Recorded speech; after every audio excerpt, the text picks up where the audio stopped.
This is a Headgum podcast.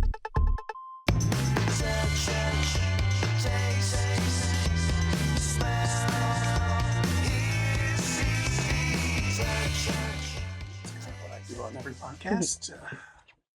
And then if you want, we have this tea table right here. Tissues, and you can put your drink and same thing over there. And you're welcome to use the headphones, although I'm not going to.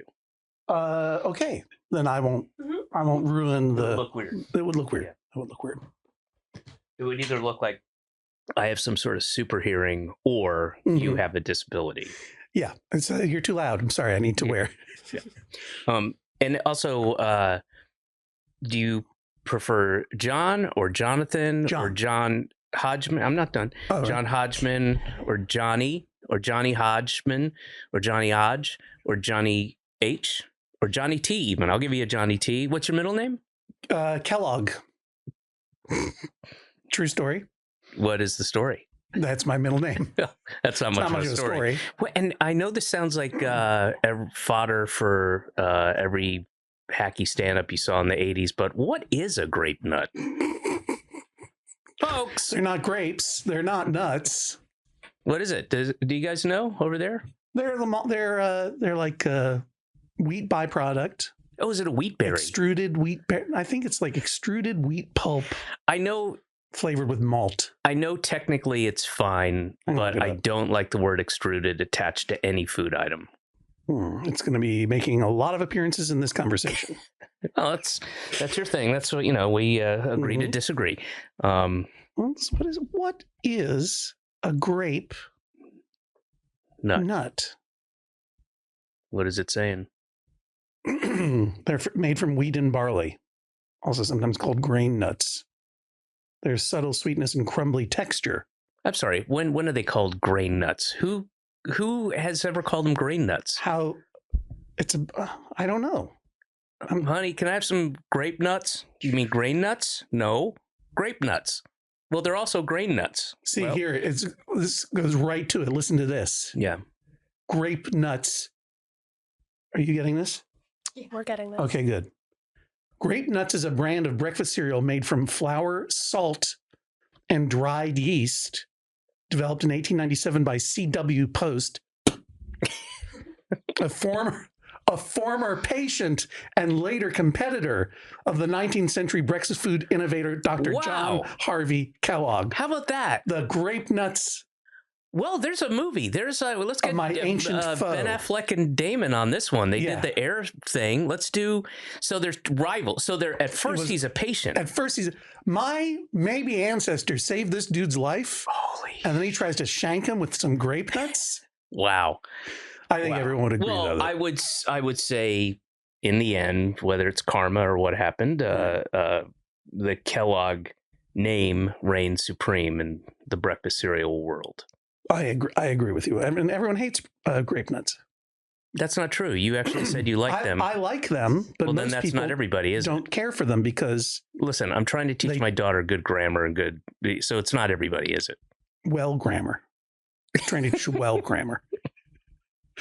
That's the grammar that you get from under the bar. Interesting. Is this happening? Are we doing it now? Or yeah. We started. Oh, we started. As soon as I said... I'll say this every time. As soon as the guest walks through the door, I don't care whether you can't see us or anything, or even, if we have to go pump up the audio and post and it sounds weird, that's when it starts. That's when it starts. Yeah. Wow. Yeah. So welcome to the... I guess I give retroactive consent for your recording and publishing my words. Well, I think it's implied legally. I don't think you'd have much to stand on. You brought yourself here knowing it's a podcast. Look, I think it's great. I'm not doing it for my wife. I honestly was a little concerned. About why? Because you mentioned that this was the first episode you were recording. Mm-hmm. And while I'm not saying that our Kellogg versus Post grape nut material is, going to win a Webby or anything, this was a situation where I was like, why are we not recording this? Right. Let's save this for the air because podcasts are so thin to begin with. Yes, they are. You can't afford to waste a good middle name story. Yeah. That's exactly why. I think it's great. I'm a professional. I've been doing this. I think, It's I admire. We're going to get some gold. Right. Just in the, finding out what, or bronze pewter. Yeah. Pewter. We got to get some pewter, just in the coming in part. I like a grape nut, though. Yeah. Well, even though that guy tried to destroy my family. Which leads me to my first question. But not Jonathan. Sorry. Your first question was, what do I call you? Right. Not Jonathan. Not Jonathan? Is that like a stage name? Like, it's not Jonathan. And you know him as Not Jonathan. And do you have a story behind Not Jonathan? No, my name is John, John, period. That's it. John is a name and Jonathan is a name. And mine is Not Jonathan. That doesn't sound that funny. Is that your opener or? It's something I'm working on. Okay. When do you think you'll have it finished? Well, it's been 52 years. So maybe never. Now here's a question. Good. That's not my first official question, no, but stay unofficial. When do you remember how we met? No. Oh wow. No. Shit, really? I remember being at an event, being at a show, and then going to a party afterward. Super Bowl halftime. Yep. Something like that. Yep. I think it was one of the Bill Wasick, Eugene Merman early stand-up shows that they would do above Arlene's Grocery or something. Wow. Okay. And I said to someone, "Is that David Cross?" I think at the after party or something. Mm-hmm. And that person said, "No, but it looks like him." And that's, for some reason, that's locked in as my meeting you. So but I don't remember how we first met. I mean, I remember the first time I remember interacting with you. You were off stage at Bumbershoot. Okay. 2008? It could have been then, or maybe even a little earlier. Yeah. But that was back when Lisa Langang was taking pity on me and putting me in shows at Bumbershoot. So yeah, we started doing that in 90. So this was after my experience with The Daily Show started, which was 2006. Oh, okay. Prior to that, I was not not someone you would ever book on a comedy show. Right. That's when people got the impression that I should. And what brought you to New York? And I moved to New York in 1994 on the instruction of a person whom I'm now married to. Okay. My plan had been to return to my ancestral home of Brookline, Massachusetts. Yeah. Which I had always thought would be a nice place to live because I had experience living there. Sure. Moneyed, white, upper class, moneyed white people. I thought I would go back and work at the Coolidge Corner Movie House where I had worked in high school and then during summers in college. And then I was playing with the idea. I went to Yale University, which is an accredited four-year college in Southern Connecticut in a town called New Haven. Yeah, I know New Haven. I actually lived there briefly when I was young. I lived everywhere briefly, but I was there and then continue to stop in and go to either Frank Pepe's or Sally's. And did you have a preference? Because they taste the same to me. Yeah, I mean, I got to say Frank Pepe's. Yeah. Because, well, first of all, Sally's doesn't have, to the best of my knowledge, the summer pie, the one that's tomato, chunks of fresh tomato and garlic. Yeah. And they only have it for a couple months, but man, it's amazing. I've never had that. It's really, really good. Yeah. And of course the clam. The clam pizza is the thing. So white clam pizza. Yep. And I was living in New Haven, which was very affordable. I had finished college and I was thinking maybe this will be it for me. Because I don't want to go home and work at the movie. I don't want to go home and work at the movie theater because that's the past. I'll stay here in New Haven and continue to work at the video rental store because that's the future. Yeah. And I'm surprised you're not in streaming. I was living the way this is heading. Tremendous ease.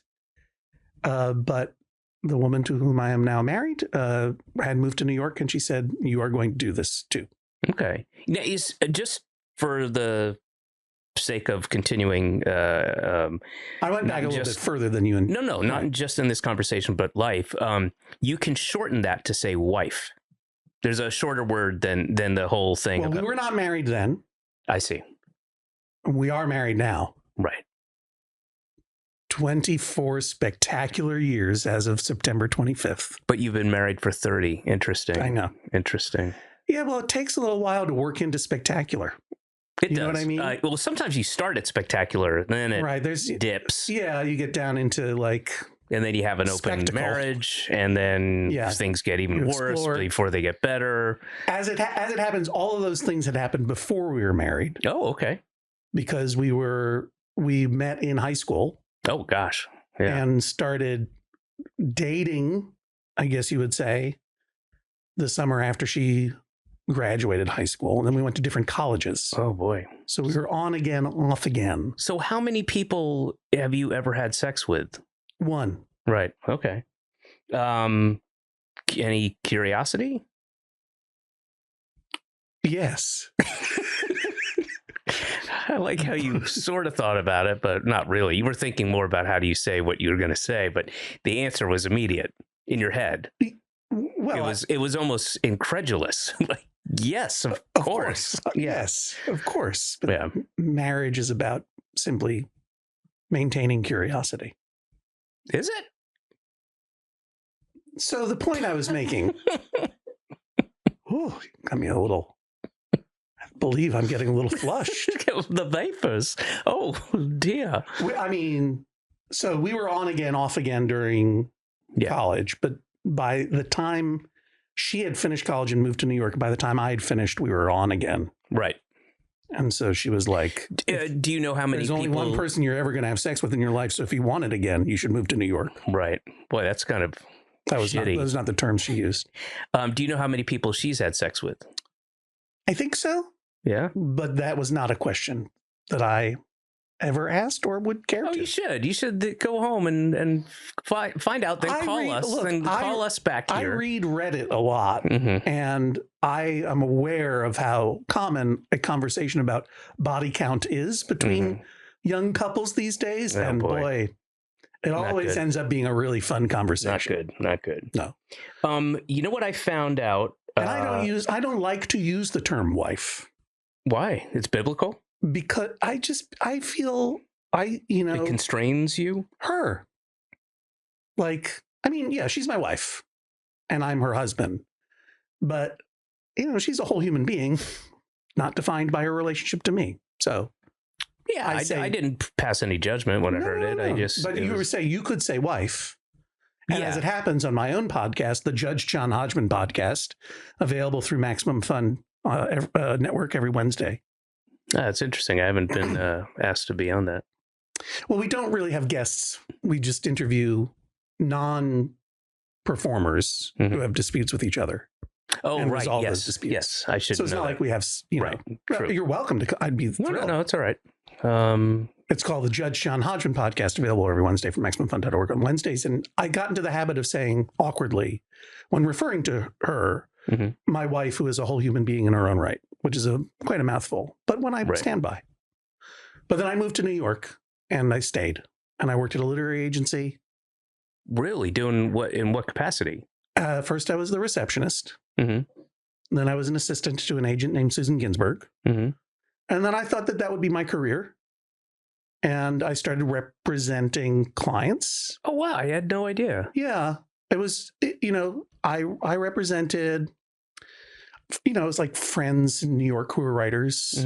So like my friend Darren Strauss is a novelist, and I sold his first book, which was about Chang and Eng Bunker, the conjoined twins, who, the term Siamese twin was coined for.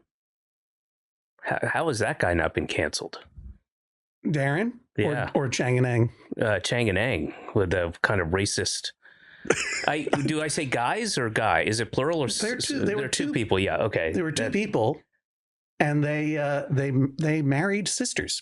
Yeah, I remember from the Ripley's Believe It or Not. Believe It or Not. Yeah. Can I? Here's a side note. Until I have always had a problem taking things literally. And I have multiple examples where I don't understand something because it's not meant to be literal. But when I was a kid, and that was in the Sunday Funnies, the Ripley's Believe It or Not, right. I thought for years, until I was an adult, I thought it meant that you could choose to believe it or not. that it might be made up. And maybe you were supposed to guess. Yeah, that's for funny. real. Because I took it literally, and I have Did so you many. whisper to yourself as you were looking through it, like believe, not believe, not believe, right? Stamp, not believe. Send it back. Send it into Ripley's. Maybe I'll win a box of grape nuts. And I didn't understand the joke. I didn't understand why it was funny. That's true. There's a different thing. I thought you were going to talk about the scourge of non-funny things in the funny pages. Oh God, like your Prince Valiants. Yeah. Like chaff. Or who was the ranger? The cowboy Mark Trail. Mark Trail. Yeah, yeah. All the adventure ones. Department 3B. Yeah. Actually, that one was kind of sexy. That was how young John Hodgman got curious, if you know what I mean. 3 women living together in apartment 3B.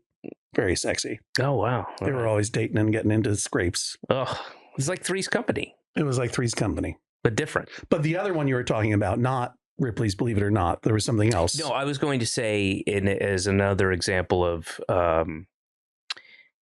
taking things literally and not understanding, not seeing past it. I've numerous examples, and they're worse as I get older because then they're more kind of heady things. But when I was a kid, for a long time, I did not get the joke. What's worse than finding a worm in your apple? Finding half a worm. Because I would think, well, no, I'd rather have half a worm than a whole worm. That's less worm. Yeah, it's less worm.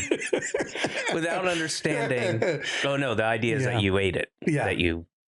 I just couldn't see past. I still have an issue, but yeah. Yeah, you would think less worm is better. Mm-hmm. Yeah. So what I'm telling you though is literally true. I believe I did work at a literary agency. I think literally. I think that's in all senses of the word. It actually happened, and it was related to literary stuff. Sure. I represented Bruce Campbell, the actor. Oh yeah, on his first book. Mm-hmm. And I thought that was going to be what I was doing because I liked writing and creating, but that's work, right?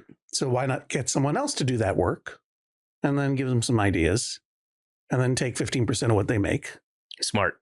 Oh, I mean, taking 15% of what the people who are doing the work, that's just a brilliant thing to me. It's really amazing how many people get in on that scam. But what I realized is in order to do it, you do have to be shameless. Mm-hmm. And you also have to be comfortable with confrontation because that's what negotiation is. And right. I could not handle negotiation. Can you go back to shameless? How did you give me an example of how you... Well, I'm overstating it, but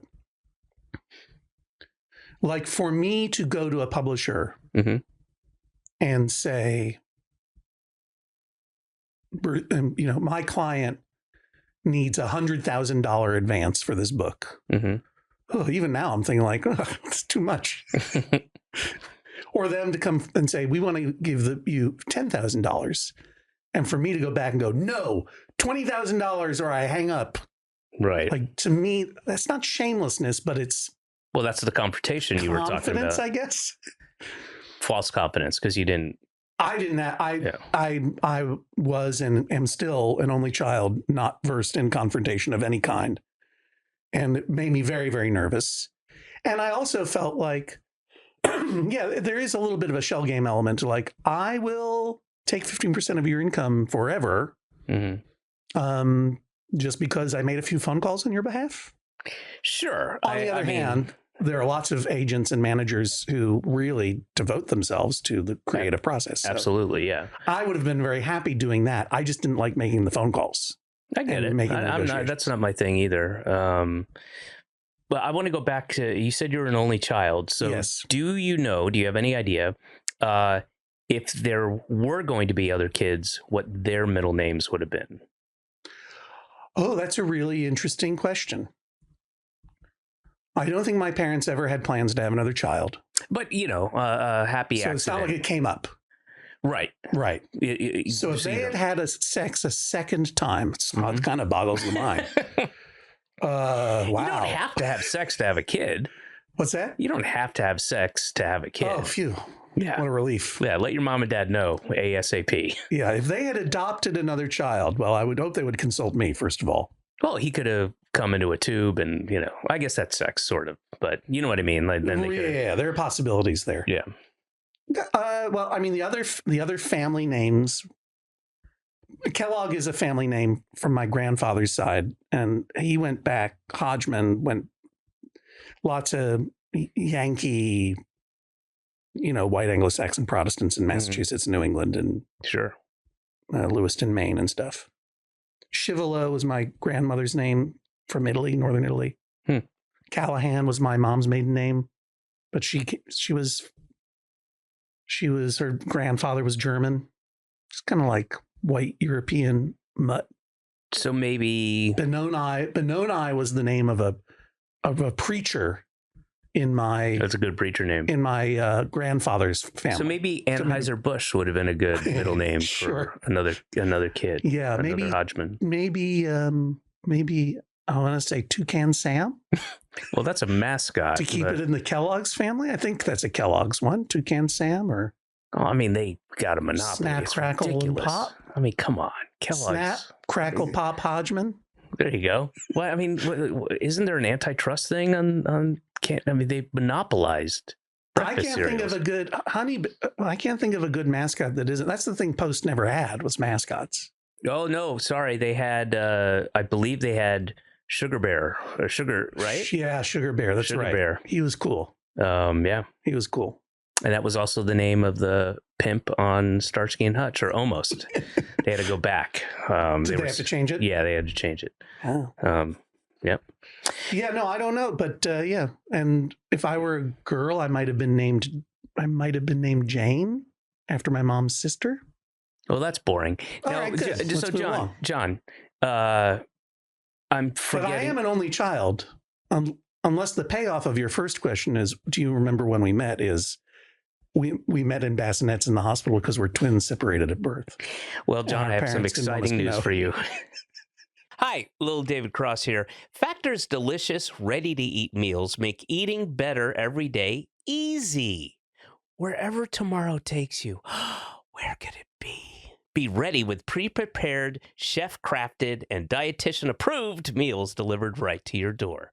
You'll have over 35 different options a week to choose from. What are those options? Well, how about keto, calorie smart, vegan, and veggie, and more? And there's even more to enjoy with the over 55 nutrition-packed add-ons. When I saw that, I was like, you have to be over 55 years old. That's not it. Over 55 nutrition-packed add-ons that help make your weekly meal planning even more delicious. What are you waiting for? Seriously. Godot? Get started today and have a feel-good week of meals ready to go. Godot. Factor is the perfect solution if you're looking for fast, upscale options done easily. Flexible for your schedule. Get as much or as little as you need by choosing 6 to 18 meals per week. Plus, you can pause or reschedule your deliveries anytime. No prep, no mess meals. Factor meals are 100% ready to heat and eat, so there's no prepping, cooking, or cleanup needed. Head to factormeals.com/census50 and use code census50 to get 50% off. That's code census50 at factormeals.com/census50 to get 50% off. Now I'm going to do the math for you. That's half. No, so the premise of this podcast, it's a thin premise, but it's just a podcast. Yeah, it's just a jumping off point to have a conversation, which we, because we're old friends, right, jumped right into, and this almost isn't even necessary, but I feel obligated because of the title, Senses Working Overtime. I see it there. Yeah, I like that. Mm-hmm. Very nice. It's a cool art. Yeah, art. So I'm just going to ask you a couple questions. Again, I think this is unnecessary at this point, but I mean, I feel this is the first show. Not that this will air first. I don't know. Oh, okay. No, probably I'm going to guess these guys are going to want the Obama one to go first. Is that right? That would be a big launch. Yeah, that would be a big weird launch. To do Obama on the 4th. So I'm assuming Obama first. I have followed Obama before. Have you? Yes. Were they aware that you were following him? They left a door open. Yeah. But what happened? At the 2009 Radio and Television Correspondents Awards dinner, back when people thought I should do comedy. And they invited me to do comedy. When he left the stage, did he go, follow that motherfucker? Basically. In the past, the comedian would go on and then the president would go on. Sure. That's how it should be, I would think. But I think that... Here's the president gives this... But I had to follow the president of the United States. He decided he wanted to go first. Because, and it had nothing to do with me. I think that the White House Correspondents' Awards dinner had happened, and I don't remember the situation, but it was just like they made a decision like, we don't want to have the president be responsible for anything the comedian said. Mopping up your mess. Yeah, exactly. Let's just have the president come and do the thing. So the president gives this important, interesting, weighted and speech. Funny. Like funny. He was funny. Well, he's got good writers, right? He's got good writers. And then he's funny. And now, ladies and gentlemen, welcome to stage John Hodgman. You know him as the PC, and I don't have his name, but anyway, here he is. But yes, so anyway, you were talking about the premise. Yes, which is the five senses. Yes. See, hear, touch, taste, smell. Yep, I agree with you. That tracks. Well, you know, there have been some issues with the UN, and I mean, speaking of the senses and our perception of reality, some of us live in a non-shared reality at this point. That is true. Yeah. So I'm going to ask you, what is, and I hope you're prepared for this. It doesn't matter if you are or not. What is the best thing you've ever touched? Oh, best sense of touch. Oh, I'm gonna work through some options, and then and you can tell me what you think. Keep it clean. Okay, hang on a second. Let me go back to the drawing board. The two things that came to mind immediately in terms of touch are, you know, like our children are now adults. We have two children, and they are now out of the house and out in the world. So basically, I'm just walking around the streets of Park Slope, seeing all these kids and crying. So I really do miss kissing them on the head. Yeah. That's a good one. That also involves smell. Sure. Yeah. Not taste, though. I'm not licking them. Well, it's bound to leave a bit of a residue, but yeah. Well, then the other touch, sense of touch that came to mind is swimming in really cold water. Yeah. We spend, I was going to say your Maine. Yeah, we spend a bunch of the year in Maine. And it's, going on vacation in Maine is not exactly going on vacation in Maine. It's a series of existential trials. As Maine tries to eject you from it or life. And one of the things you do in Maine is go swimming, which is walk into the water screaming because it's very, very cold. And I've now perfected there are either two ways to go in, three. One is you jump in off of something. Right. And just take the hit. Yep. The other is you walk in just up to your genitals. Yeah. And then spend about 4 days debating, are you going to go further? Right. Because your genitals have that's where it really crawled starts. Right back up in you. Yeah. I mean, the only reason you get to go in deeper is that the water's trying to find your genitals. But that's when it really gets real. You're feeling and what's that. The third way?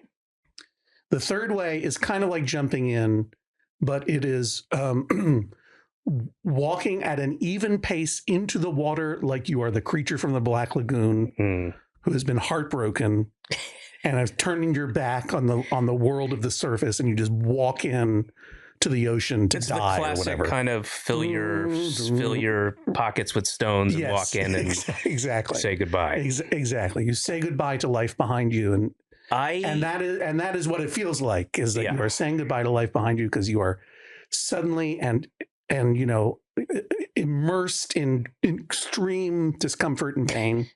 I have only had one experience in the Maine waters. I went to York Beach, Southern Maine. Yeah. Okay, if you want to get cocky about it, sure. It was no gatekeeping is what I wanted to say. So that's pussy. That's pussy water. It's definitely warmer. It's warm. How much warmer is it? You'll find out. I have nothing but admiration for the folks who can go in that cold water. I've done it a couple times, but it's not my thing. And I love swimming. I was a water baby, and I was swimming very early, and I'm a good swimmer. But you grew up in the South, where swimming is nice. Yeah, true. But I also, I grew up all over the place too. And I had, certainly. You've been to a lot of beaches. You've been to a lot of lakes. John, I've been to a lot of beaches, man. Yeah, you swim a lot of waters. Swim a lot of waters. When you go in and, your body is rejecting what's happening so hard, and then you don't die, and then you adapt to it. I don't. There's a huge endorphin rush that happens. And it's really great. I do know. I know the sensation because I used to go when I lived in the East Village. I would go to the 10th Street baths all the time. Right. Yeah. And they have you get a plaza. Yeah. And you get you're in the steam room, and it is hot. That's the hottest. I've been to a ton of them, and that's the hottest one. Good for you. I think it is. Sitting next to a furnace, having a man hit you with oak leaves. Well, first of all, came up with that's medicine. This is for real. All right. I would do this, and half of it you're laying down, face down, that little weird pad thing. They keep pouring the water, and before I think I can count on one hand the amount of times I've asked for the water. Because usually they do it every few minutes. And I would always think that, or imagine in a sense that I was in a POW camp in Vietnam, and I can do this. I can do this. I can get through this. Right. Knowing that full well, it's not a POW. In fact, I'm paying for the privilege of having this torture. But then, you go jump into the cold pool, right? The cold pool. Which is extremely cold. Right. And they always had the different guys over the years. But I don't know if you experienced this guy. He was there for a while. He's very short, stocky, ultimate kind of Russian Jew. Mm-hmm. Big, broad, short. Mm-hmm. He was short, but big. I mean, a massive guy. Yeah. And he's like, okay, now you go to pool, and I've done it a bunch of times. So I did it, and I kind of jumped in, and, you have that immediate, like, oh my God, Jesus, and then I go out far enough so that I can't just walk back up. Yeah. I have to be in there for a few seconds. Yeah. And he comes over and he puts this massive claw on my shoulder. He's huge, right? And he's like not squeezing hard, right, but holding me there. And he goes, you tip me, yes? And I, of course. Yeah, I gotta go. And then run back in. I thought you were going to say he puts his hand on your head and pushes you under. Oh, God, no. But there was the implied threat. I do go under. I mean, I go and I do the thing. I'm not in there for it's more. It's an exhilarating feeling, and it is. It creates, there's chemical stuff that happens. Mm-hmm. And, we have, our friend Molly goes swimming every day all winter long. Not swimming, but she goes in and comes out again, and it's therapeutic. I admire it. I just don't. But for me, I would never do that. Yeah. But for me in the summer, it's not only the physical head rush, but there's also just this reminder that you can be extremely comfortable, but you will adapt. And I'm someone who does not like transitions in life, such as getting up and walking across the room or whatever. I like inertia, and going into the water and remembering you can go through a period of discomfort, and then it's wonderful. It's going to be great, even though there's a period of discomfort is sort of metaphorically helpful for me. Yeah, a lot of it is. It's a fucking hot answer to your question, honestly. Is mental, It's better than kissing my children. It's kind of on the nose. Yeah, sort of almost literally on the nose. You'd kiss them on the nose? No, but You it's like kiss the ocean on the like nose. You shove your nose, like when you're kissing your children on their head, your nose gets a little smushed. One time, my children, when they were little, they had a lemonade stand outside our apartment in Park Slope. I'm really doxing myself. And are you still at the same place? Street apartment between 7th and 8th Avenues. Oh. Come on down. Oh, I used to buy heroin there. Yeah. Yeah. Oh, yeah. Oh, that's how we first met. So my children were doing this lemonade stand outside our apartment. You would be the most awesome heroin dealer. Yeah, nobody would ever suspect it. Oh, maybe this is my new career because I need one. The older I get, the more I find myself wanting to be more intentional about the way I live, eat, and take care of my body. The old adage, you are what you eat, rings very true to all of us in the modern day. And I'm always looking for an on-the-go protein snack that satisfies me, but now I've found one that helps me live intentionally too. Mosh Bars. Mosh is a company founded by Mariah Shriver and her son Patrick Schwarzenegger with a simple mission to create a conversation about brain health through food, education, and research. Oh, did you know that Maria's father suffered? He did. From Alzheimer's, and since then, she and Patrick Schwarzenegger have dedicated themselves to finding ways to help other families dealing with this debilitating disease. Mosh joined forces with the world's top scientists and functional nutritionists to go beyond your average protein bar. With 6 delicious flavors, each Mosh Bar has 12 grams of protein, and it's made with ingredients that support brain health like ashwagandha, lion's mane, collagen, and omega-3s. They also have a line of plant-based protein bars in 3 delicious flavors, but here's the best part to make you feel good. Mosh donates a portion of all proceeds from your order to fund gender-based brain health research through the women's Alzheimer's movement. Why gender-based? Well, 2/3 of all Alzheimer's patients are women. So take that, men. If you want to find ways to give back, quote unquote, to others and fuel your body and your brain, Mosh Bars are the perfect choice for you. Head to moshlife.com/senses to save 20% off plus free shipping on your first 6-count trial pack.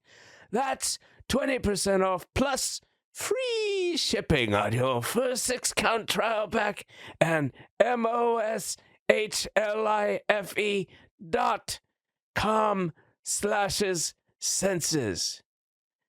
Thank you, Mosh, for sponsoring this episode.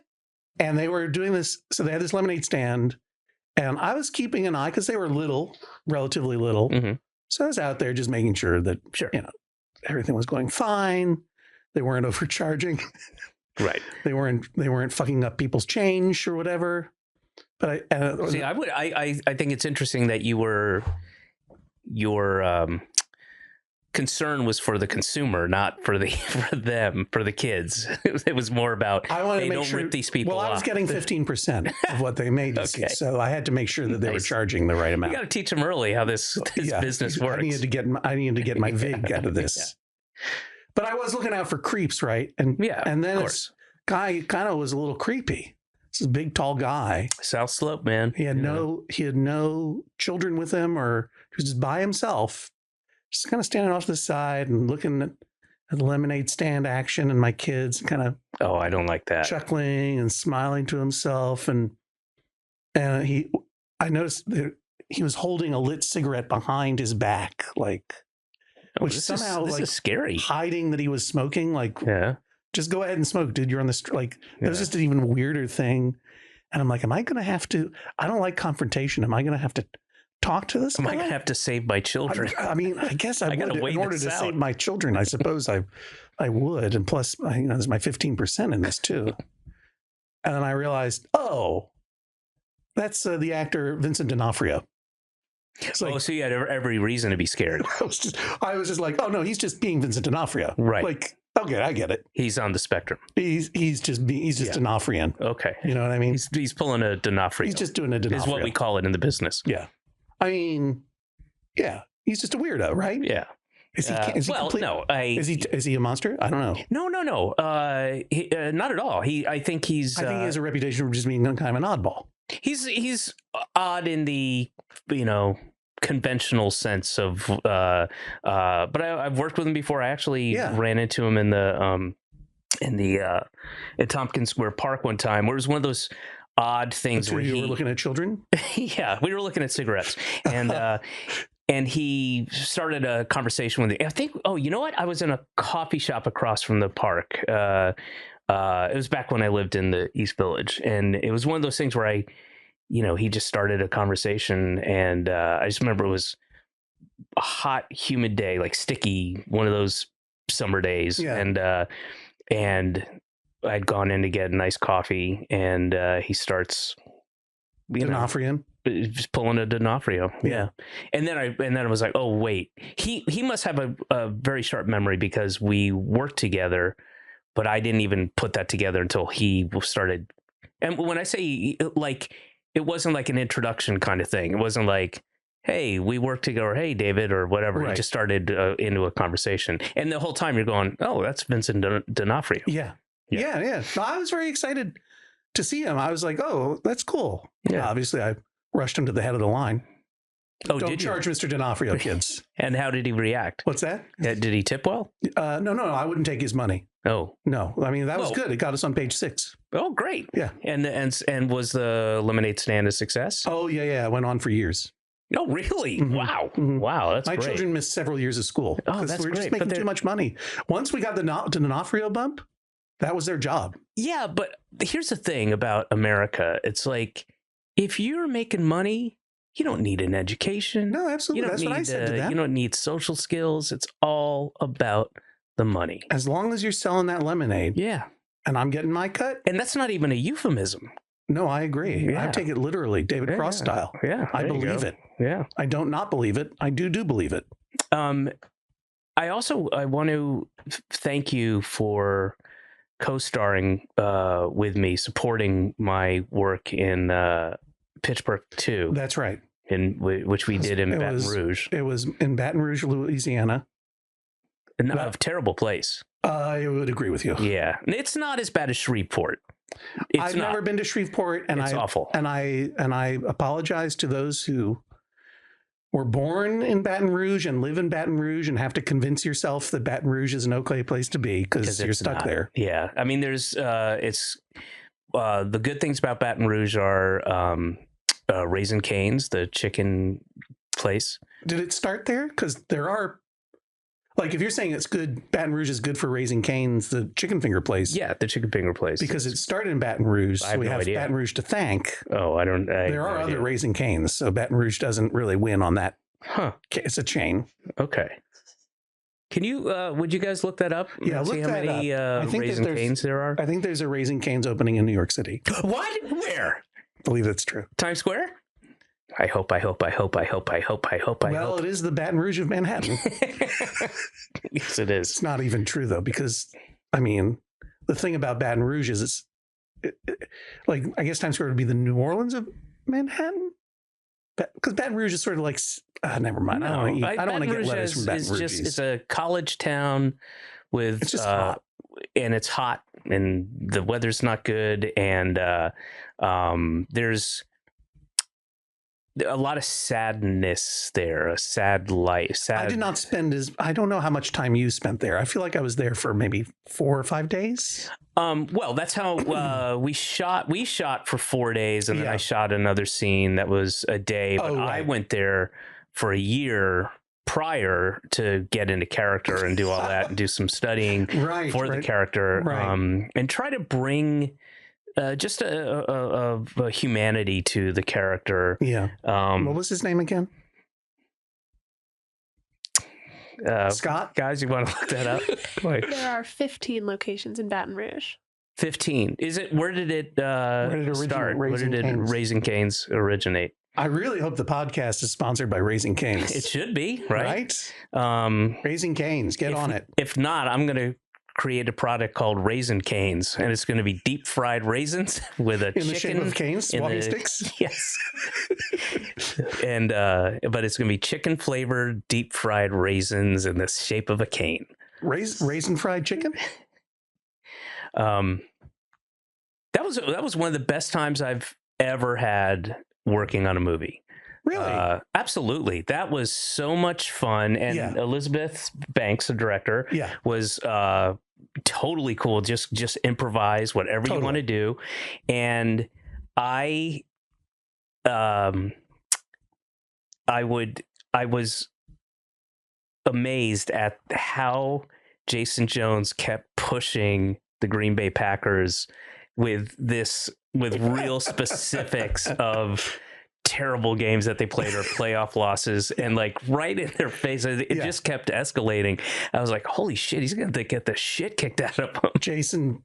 So each take he would have something harsher and more, For those of you who, and I really pity you, who've not seen Pitch Perfect 2, David is the star of the film. Yeah, kind of, sure. Hodgman rounds out the cast. But there's a sequence where the Bellas, the different a cappella groups, have a riff off where they have like a fight, a song fight. Yeah, in the basement, a competition. They all have to a riff battle. They have to sing. They have to do a cappella songs on a theme, and the theme is butts. It's ridiculous, but yeah. Well, the point is, so you had your heroes who were the Bellas, and then you had the villains who were the Flula's, the sound German, machine, the Germans, and then you had the boy heroes who were the whatchamcallers, whatever. And we were the tone hangers, me and Jason Jones, Reggie Watts, and Joe Latrulio. Joe Latrulio, yeah. And we were the old guys. We were like the old collegiate singing group. With the cardigans. With the cardigans. And then also randomly the Green Bay Packers were the Green Bay Packers. Which is a really funny joke. And they were actually the members of the football team, the Green Bay Packers. And in this alternate universe, they had a secret a cappella group. Oh my God, yeah. They were going underground. Great, and they were awesome. They were so much fun. They were really fun.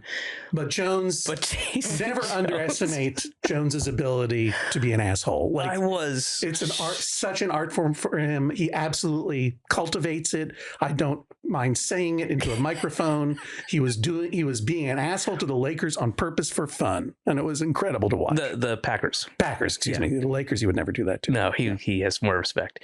But he escalated it because we kept doing these takes, and there was a point where he's like in Jake Matthews or whoever's face and going, but he had all these specific things, like a game from 2006. It was like the playoff loss, and it was some fuck up that somebody made, and let somebody, whatever it was, but real specific.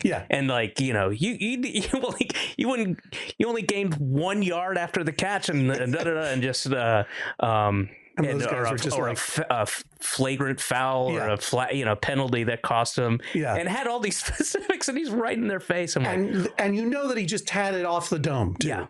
Like that was the beauty of that, because you could see a guy, you could see a lesser asshole being like, I know what a funny bit will be. I'm going to just get up in the Green Bay Packers face and talk about all their losses, and then Googling all the losses. And then you could see them if that he's like a guy, he represents a guy at the bar who's had too much to drink. He's like, fuck these guys. Like, I'm going to, whoever it is, whether it's an actor or a sports figure or something, and the guy wants to pick a fight. It was like that, but there's cameras and there's people, so you could tell the instinct was to fucking throttle this guy. Yeah, but they couldn't because cameras were rolling and they're supposed to be. It wasn't scripted; it was all improvised. It was so incredible. Yeah, I was amazed that he didn't get his ass kicked. I loved that too, and I loved hanging out with you, and I loved hanging out with everybody. But it was an intent that those 4 days we were shooting nights for whatever reason, and it was hot. And we were shooting, awful. And we were not shooting on a soundstage. We were shooting on what I believe a warehouse, right? It was a warehouse that every Halloween would become a walk-through haunted house. Oh, that makes sense. So there were all these, outside of the set that they built, which was supposed to be your character's basement. Yeah. You played an eccentric billionaire who had an obsession with underground a cappella, and you built an a cappella stadium in the basement of your mansion or something. I wonder what that was like in the writer's room when they were pitching that. I don't know. I hope they just said sold in the room. It's really funny.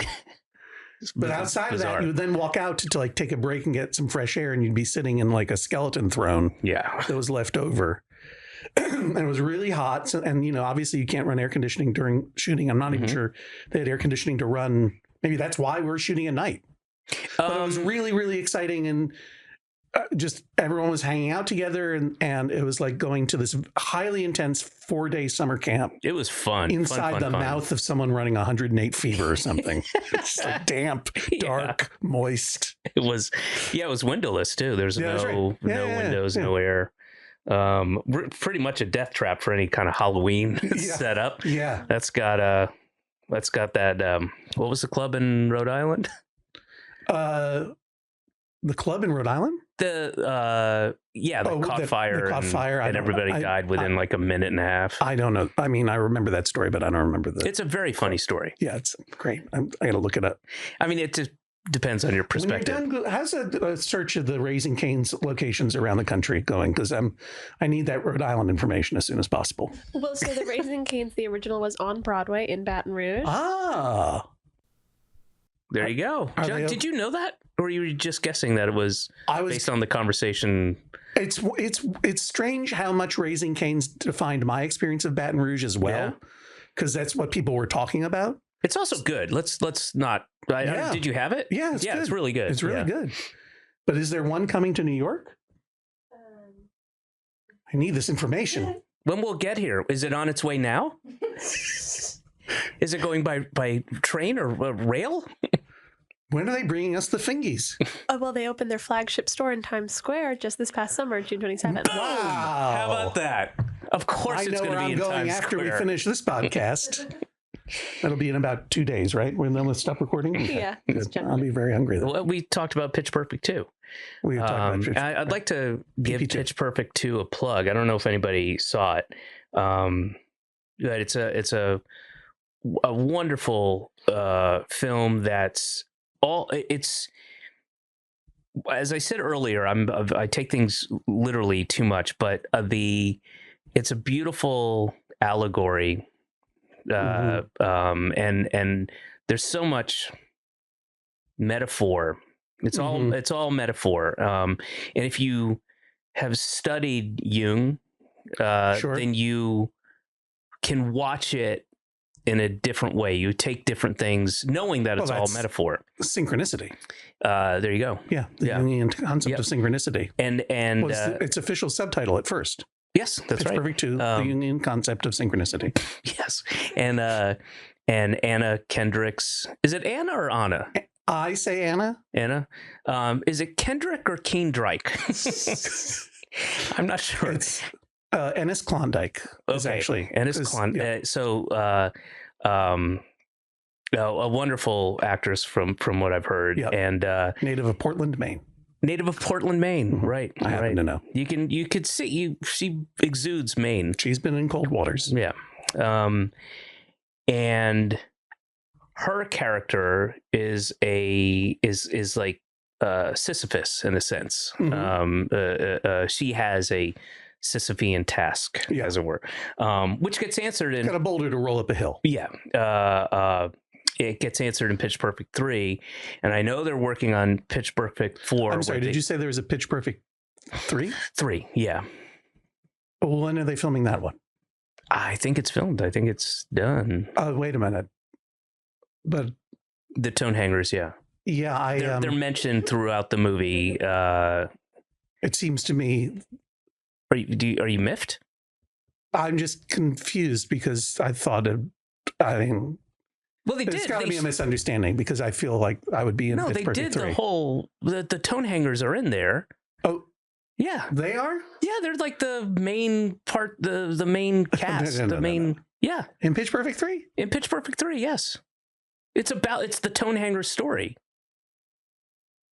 It's this is fan fiction on the web or something? No, this is a movie that they shot, that they released, that you can see on the JetBlue flight going from Denver to Cincinnati. But probably overseas. They did like a whole different cast. Like, what do you mean overseas? Like maybe in China they filmed an homage to Pitch Perfect and they recast everybody with Chinese speaking actors or something, because I just don't. No. They filmed it with the original tone hangers. You're all AI, and then But they got everybody else is in there. Jason and Reggie and Joe. I forgot about that. Myself. Yeah, no, I had on our last night of filming. I asked them to scan me, because I had already approved the script for Pitch Perfect 3. Oh, okay. So there you go. But I was like, I would prefer to be AI in it. Right.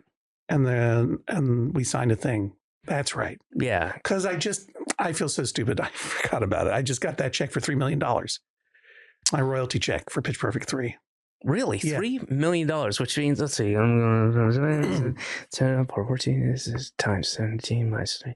But then taxes, federal. Yeah. Hang on. Then 17 versus. I could tell you the number. Oh, what is it? $279 million.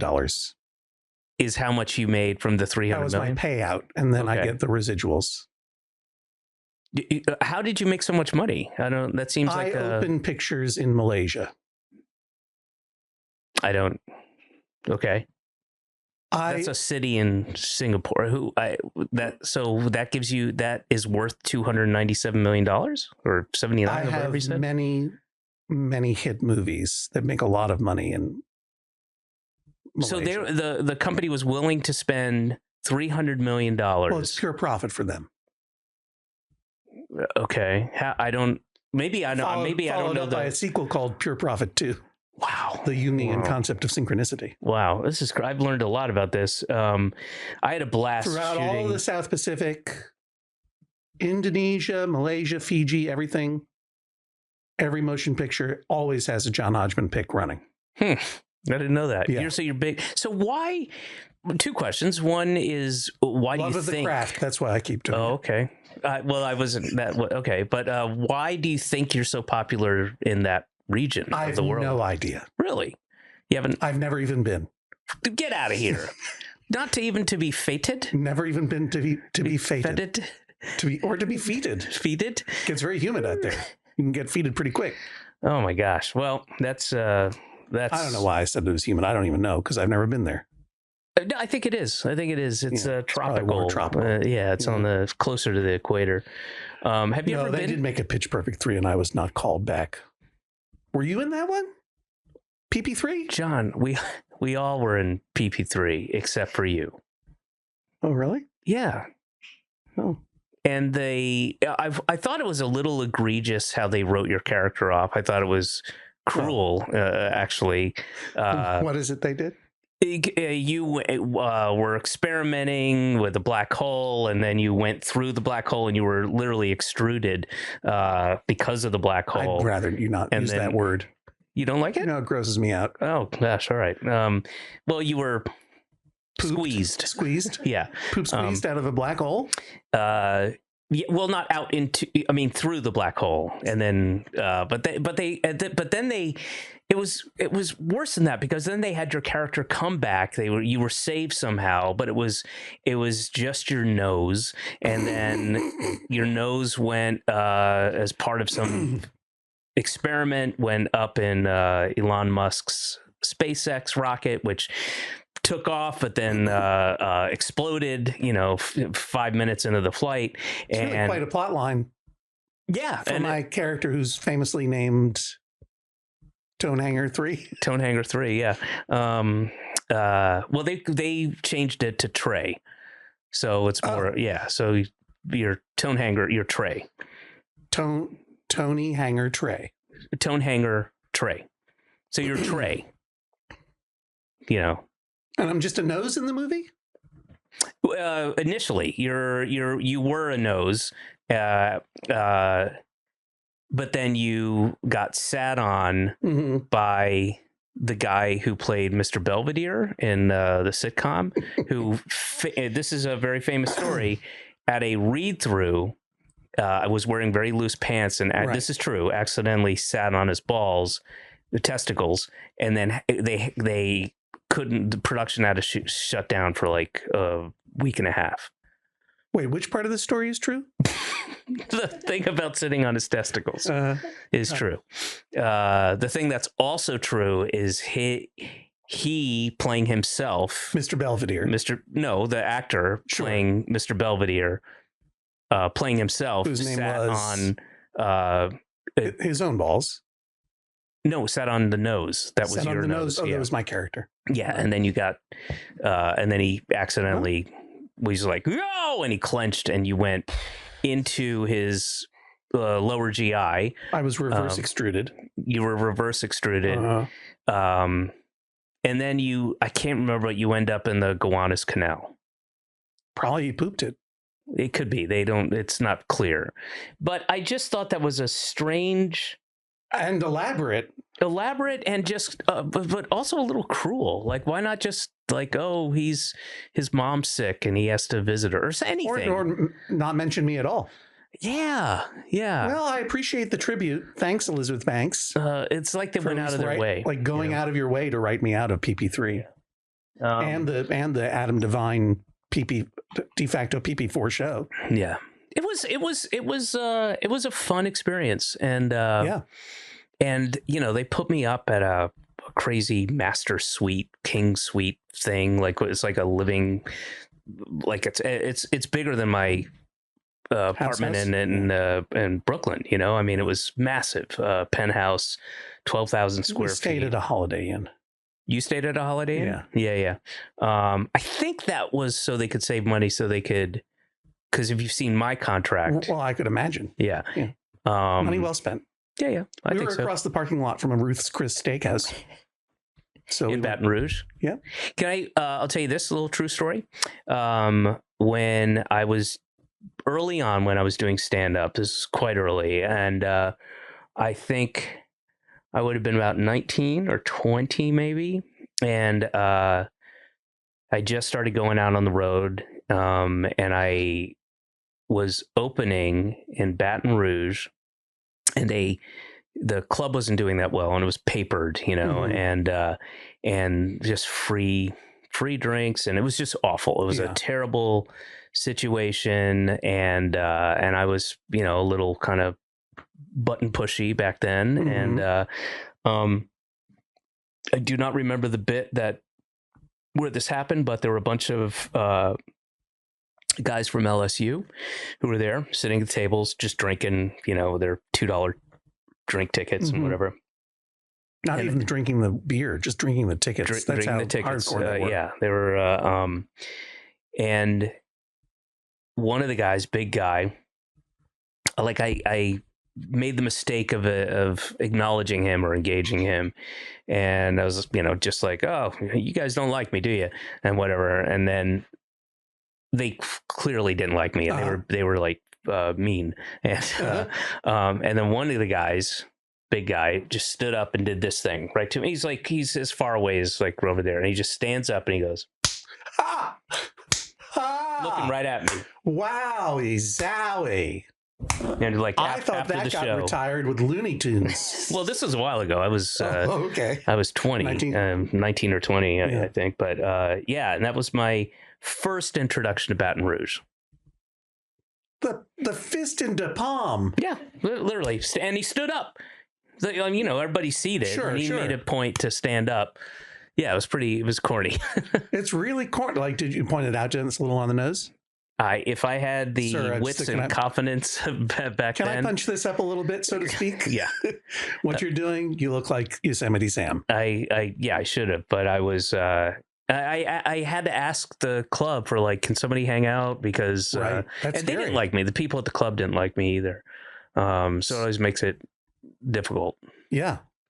And I just ended up staying there until like way later. Oh, no. Meaning just waiting for like an hour and a half until, everyone would disperse. Yeah. And just hanging out and having drinks until I felt it was safe to go back to the comedy condo.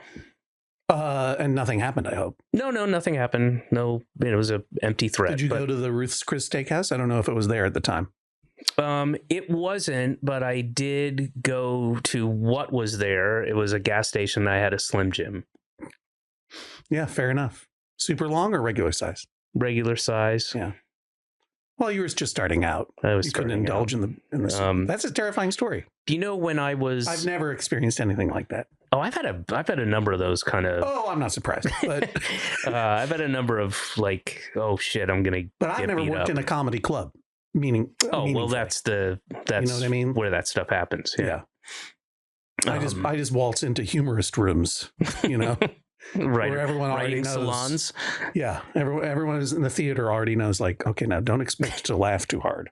Oh, but you will enjoy some wry chuckles. Here comes the NPR experience. Exactly so. Get ready to mildly chuckle under your breath 4 times. It's like the Garrison Keillor of stand up. Yeah, that's right. I was the Garrison Keillor of you're the homespun, folksy, down to earth. Garrison Keillor of Luna Lounge. That's what I was reaching for. Yeah. Did you ever do Luna Lounge? Well, that's how I kind of started getting into comedy at all, really. At least performed comedy was because of Naomi and what's his name, who were doing Eating It. Mm-hmm. Then did a spin-off of literary humor, quote. I mean, I hope that your listeners can hear the huge gust of wind from my air quotes. Yeah.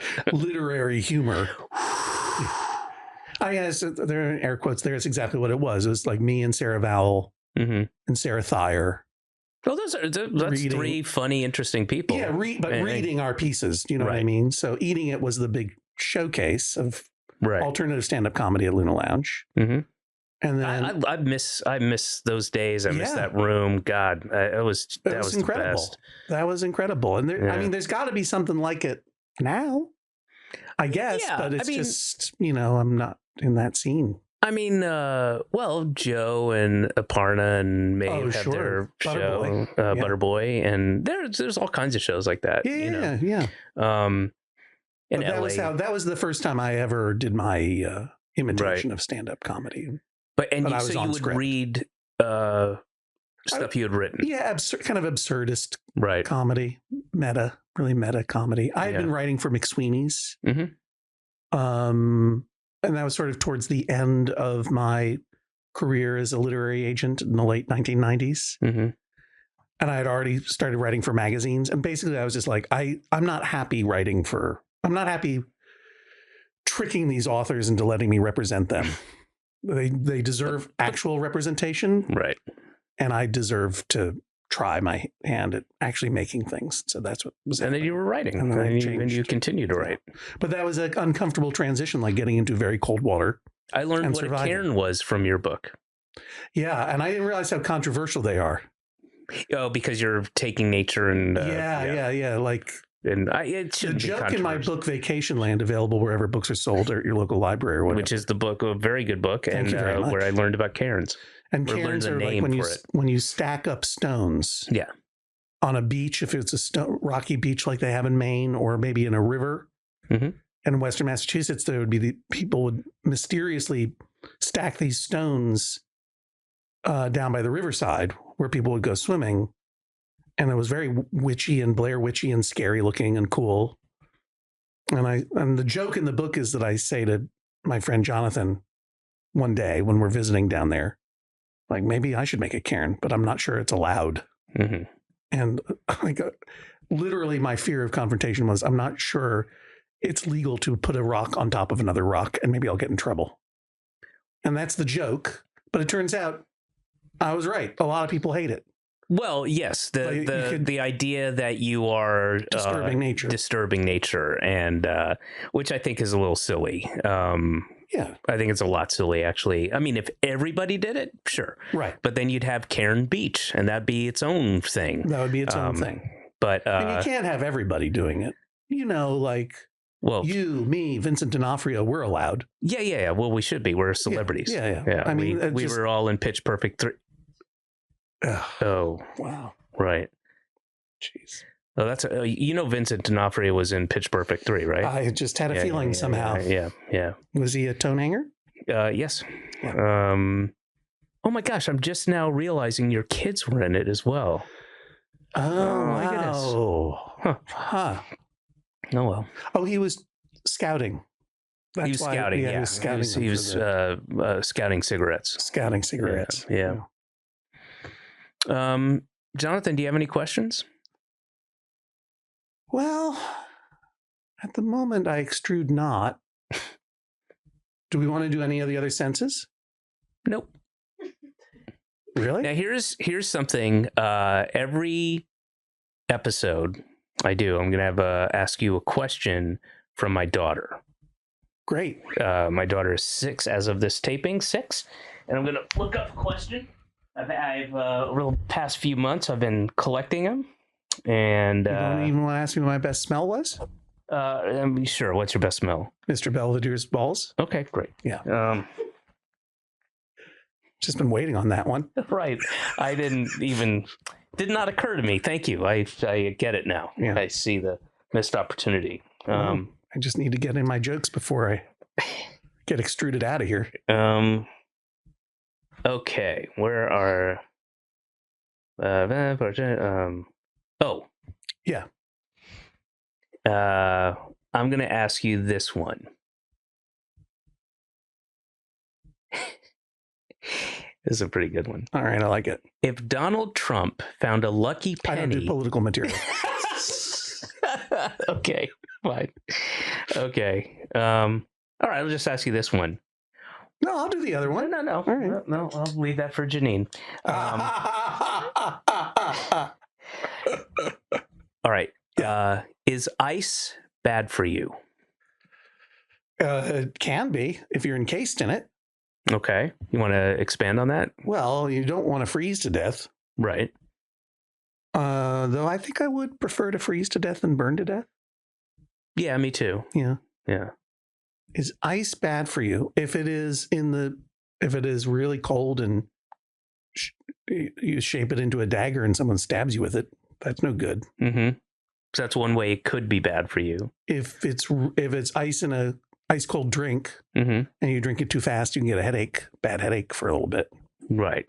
So bad, but in a relative sense, not too bad. They say you shouldn't chew on ice. It's bad for your teeth. Is that true? I've heard that somewhere along the line in like crazy 52 years on this whirling globe called Earth.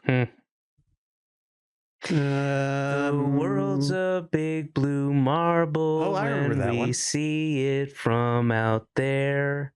The sun and moon declare our I don't something know all the words. Yes, but we will never escape this earth, not in your lifetime or mine. All dreams of planetary exploration are science fiction. You will die on this big blue marble in the sky that you'll never reach. Wow, cool. I'd just like to send a message to the kids. Sure. Ice is dangerous if it's formed into a weapon or a stick. Spear. I was going to go with spear. More dangerous than fear. Ice is a madman with an ice pick. Leon Trotsky died that way. Right through the temple. Right through the temple. Mm-hmm. A fine university inside. That guy knew what he was doing. Just, you know what? If I had to choose a way to go, burn to death or ice pick through the temple. Ice pick through the temple, yeah. Yeah, that'll take you right away. Yep. I hope that answers your daughter question. I'll find out. I'll play it for her and see if she's satisfied. Yeah. Yeah. Well, you're the host of this thing. Yeah, I'm wrapping it up. Oh, okay. Go for it. Well, Jonathan, thank you so much. Again, this is my first recording. You may not be the first person. No, I understand. And, if if I happen to be edited out of this episode, I'm familiar with the experience. Okay, yeah. And we could if we could just, it'll be up to AI and right, of course. So put me in for ChatGPT. Exactly. Right. So we will AI all of this. All of that. Right. Yeah, for sure. And then we'll try to de-age you a little bit and maybe get rid of some of the bags under my eyes and tighten this up here. And also most of the facial features gone. Right, exactly. Gone. Like maybe kind of just put Josh Gad in here instead. And... that would Emma, Josh Gad, make a note of that. Yeah. Josh Gad. Yeah. And have him say completely different things and be really entertaining. And maybe Emma, let's get Josh Gad in here and we'll replace this episode with Josh Gad. Yeah, right. Okay. I mean, it's just, I've been doing a podcast for a long time. I've seen it happen and it's, do you want a copy of this? What's that? Would you like a copy of this? I'm hoping that it's not even recorded. We have a CCTV up there. Oh yeah. I would like a copy of this for my own personal collection, so that I know that at least I took up some of your time. Yeah, I'll get you a flash drive and we'll thumb drive, please. Yeah, right. Or thumb. Yeah, sure. That's what I term I use. Okay, why? Very technical. How is thumb drive more technical than flash drive? I have no idea. I don't either. Yeah, Jonathan, thank you so much. Davidson, the pleasure is mine. I always enjoy spending time with you. We can both have the pleasure. You don't have to sort of lay claim to it. No, I want to own this pleasure. All right. I don't get any. I want to sit in this pleasure. All right. And own it. And stew for the next hour. All right, man. By myself. Thank you so much. Hey, thank you very much. That was a Headgum podcast.